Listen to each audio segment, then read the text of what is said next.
Ilang paggawa ng tinapa sa Kalasyaw, Pangasinan apektado ng mababang supply ng galunggong. Halos kalahating porsyento na lang daw ang produksyon ng ilang pagawaan. Dahil dito nagtaas presyo na rin. Mula 35 pesos, nasa 50 pesos na ang kada 5 piraso ng tinapa. Ayon sa BIFAR, hindi sapat ang volume ng nahuhuling galunggong sa karagatang sakop ng rehiyon. Mga maisan sa Kasiguran, Aurora, pinipeste ng fall armyworm. Mas naging agresibo pa raw ang mga ito dahil sa malamig na klima. Nangangambang malugi ang ilang magsasaka. Ayon sa Municipal Agricultural Office, aabot sa 50 hektarya ng mga maisan ang apektado. Mga taniman ng pakwan sa Mangaldan, Pangasinan, dinamaan ng fungal disease.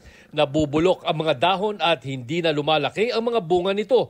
Ayon sa Municipal Agriculture Office, epekto ng malamig na panahon ng fungal disease. Hinihikayat ng mga magsasaka na mag-apply ng crop insurance para may makuhang tulong sa mga ganitong pagkakataon. Shino Gaston nagbabalita para sa GMA Integrated News.